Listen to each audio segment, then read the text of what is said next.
Sir sir ഓഫീസിൽ നിന്ന് files എല്ലാം കൊണ്ടുവരാൻ പറഞ്ഞു അല്ലേ? അടുത്താഴ്ച പോവാലോ. ഈടങ്ങനെ കിടക്കാൻ പറ്റുമോ? നിങ്ങളെല്ലാം ബുദ്ധിമുട്ടിക്കണ്ടെന്ന് വിചാരിച്ച്. സാറിന് വേണ്ടിയല്ലേ, അതൊരു ബുദ്ധിമുട്ടല്ല. സാറല്ലേ ഞങ്ങളുടെ ശമ്പളം കൂട്ടി തന്നെ. മനുഷ്യന്മാർക്ക് ആവശ്യമുള്ള സമയത്ത് സ്നേഹം തന്ന് പരിചരിക്കുന്ന സഹോദരിമാരെ ഞങ്ങൾ കമ്മ്യൂണിസ്റ്റുകാരല്ലാണ്ട് പിന്നെ ആരാ സംരക്ഷിക്കുക?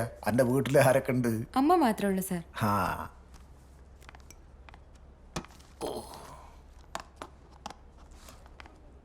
സർ റെസ്റ്റ് എടുക്ക. രാജ രഹസ്യാന്വേഷണ വിഭാഗത്തിന്റെ പോലെ സംരക്ഷണം ഉണ്ട് എനക്ക്. നീ പോയി കഴിച്ചിട്ട് വാ.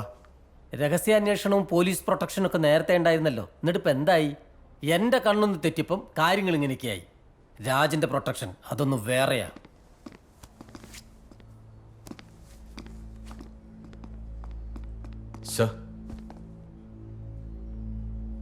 നിരഞ്ജൻ? അതെ സർ, ഡൽഹിയിലെ അബിരാം മർഡർ കേസ് ഞങ്ങളാണ് ഇൻവെസ്റ്റിഗേറ്റ് ചെയ്യുന്നത്. Sir, this is my subordinate Varalakshmi. How are you sir? കുഴപ്പമില്ല. എന്തെന്ന് പ്രത്യേകിച്ച്?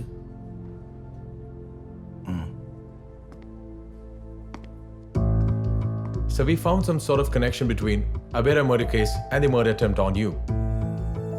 If our findings are correct, this won't be the last.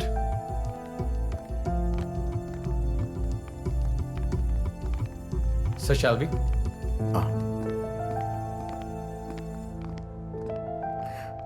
അമ്മേനെ അറിയിച്ചില്ല. അറിയിക്കാണ്ടിരിക്കാൻ വേണ്ടെല്ലാം ചെയ്യണ്ട. ഇനി നന്നായി.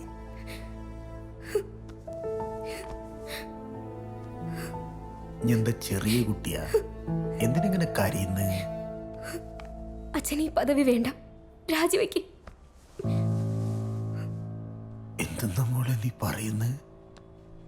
ഓള് പറയുന്നത് ശരി തന്നെയല്ലേ വിശ്വാട്ടാ? മതിയില്ല. 35 കൊല്ലം എൻ്റെ കൂടെ കഴിഞ്ഞ് ഇഞ്ഞാണോ ഈ പറയുന്നത്? നിനക്കതെല്ലാം എങ്ങനെ പറയാൻ തോന്നുന്നു? ഒരു കമ്മ്യൂണിസ്റ്റുകാരൻ ഓന്റെ ജീവന്റെ മേലെ ഒരു അവകാശമില്ല.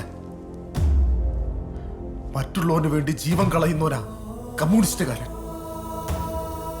ഒരു പരിചയമില്ലാത്തവന് വേണ്ടി ചോര കളയുന്നവനാ കമ്മ്യൂണിസ്റ്റുകാരൻ. എനക്ക് മുന്നേ പോയ സഖാക്കൾ സ്വപ്നം കണ്ട പോലെ, അനേകം രക്തസാക്ഷികൾ സ്വപ്നം കണ്ട പോലെ ഒരു നാടാക്കി മാറ്റും ഞാൻ ഈ കേരളത്തെ. അതിന് തോക്കെന്നല്ല, ബോംബ് കൊണ്ടോന്ന് പൊട്ടിച്ചാലും ഒരു കമ്മ്യൂണിസ്റ്റുകാരന്റെ വീര്യം കൂടിക്കൊണ്ടേയിരിക്കും. മരിക്കാനൊന്നും എനക്കൊരു ഭയമേ ഇല്ല. പക്ഷേ ശത്രുക്കളുടെ മുന്നിൽ മുട്ടുമടക്കുന്ന പ്രശ്നമേ ഉദിക്കുന്നില്ല. ഇനിയിപ്പം കാത്തിരിക്കുന്നത് മരണമാണെങ്കിലും അതിനും തയ്യാറാണ്. ഒരുത്തനെയും വിടില്ല ഞാൻ. മന്ത്രിയാകുന്നതിനു മുമ്പ് ഒരു വിശ്വനുണ്ടായിരുന്നു, ഇന്ദ്രനോ ചന്ദ്രനോ തടുക്കാൻ പറ്റാത്ത വിശ്വൻ. ഇനി ഞാൻ അതാകാൻ പോകും, ആ പഴയ കണ്ണൂർ വിശ്വൻ.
മുഖ്യമന്ത്രി രാജിവെക്കുക.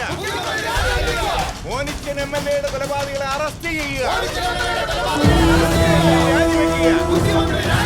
രാജിവെച്ച് പുറത്തു പോവുക.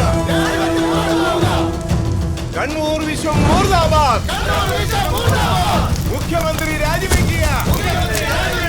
രാജിവെച്ച് പുറത്തു പോവുക. കണ്ണൂർ വിശ്വം മുർദാബാദ്. മോനിച്ചൻ MLA-യുടെ കൊലപാതകളെ അറസ്റ്റ് ചെയ്യുക. സംഭവം കഴിഞ്ഞ് 12 മണിക്കൂർ കഴിഞ്ഞു. ഇതുവരെ പോലീസിന് ഒരു തുമ്പും കിട്ടിയിട്ടില്ല. Sir, my intuition says the criminals are inside the state, inside the city, and inside this office. കൊലപാതകി മുഹമ്മൂടി ധരിച്ചാ വന്നിരിക്കുന്നത്. തണുപ്പായതുകൊണ്ട് കണ്ടാൽ മങ്കി ക്യാപ്പാന്നേ തോന്നൂ. പക്ഷെ ഞങ്ങൾക്ക് ആളെ മനസ്സിലായി. സർ, അവിടുത്തെ ഫുട് പ്രിന്റിന്റെ നീളം വെച്ച് സാമാന്യത്തിലധികം പൊക്കമുള്ള ഒരാളാണ്. 11 ഇഞ്ച് നീളമുള്ള ഷൂസാണ്. പൊക്കം 6 അടിക്ക് മേലെ ഉണ്ടാവും. പരിസരത്തെ പല CCTVയിൽ നിന്നും അങ്ങനെ ഒരാളെ കാണാൻ കഴിഞ്ഞിട്ടുണ്ട്. അനിയെന്നാണ് പേര്. ഇതിനു മുമ്പ് കുഴൽപ്പണ കേസിൽ പെട്ടിട്ടുണ്ട് സർ. Very good. ലോക്കൽ പോലീസും രഹസ്യാന്വേഷണ വിഭാഗവും തമ്മിലുള്ള വ്യത്യാസം മനസ്സിലായി. ഇവനെ ഉടൻ കണ്ടെത്തണം. കണ്ടെത്താനുള്ള ഏർപ്പാടുകളൊക്കെ ചെയ്തിട്ടുണ്ടോ? Sir, സർ, ഇതുവരെ കൊലപാതകയെ കുറിച്ച് എന്തെങ്കിലും തുമ്പ് കിട്ടിയോ? സാർ മാധ്യമങ്ങളെ രൂക്ഷമായി അവോയ്ഡ് ചെയ്യുന്നുണ്ട്. ഇതിനെങ്കിലും താങ്കൾ ഉത്തരം തരുമോ? ആരാന്ന് ഇവരൊക്കെ അങ്ങോട്ട് കിടത്തിവിട്ടത്? മാറുക്കങ്ങോട്ട്, മാറ് മാറ് മാറ്. താങ്കളും മോനിച്ചനും തമ്മിൽ കഴിഞ്ഞ ദിവസം നടന്ന വാക്കേറ്റവും ഈ കൊലപാതകവും തമ്മിൽ എന്തെങ്കിലും ബന്ധമുണ്ടോ? കടക്ക് പുറത്ത്. മാറടോ.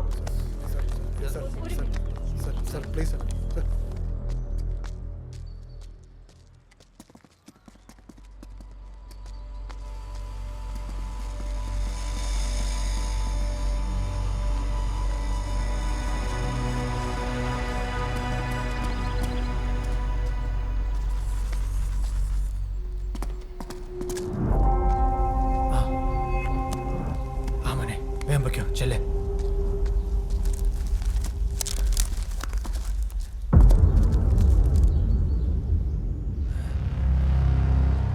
check.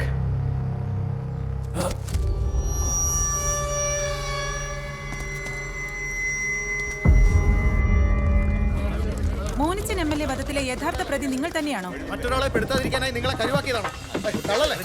ഇതിന്റെ പിന്നിൽ വമ്പൻ സ്രാവുകളാണ്. നിങ്ങൾ പ്രസ്സല്ലേ, നിങ്ങളൊന്ന് അന്വേഷിക്കണം.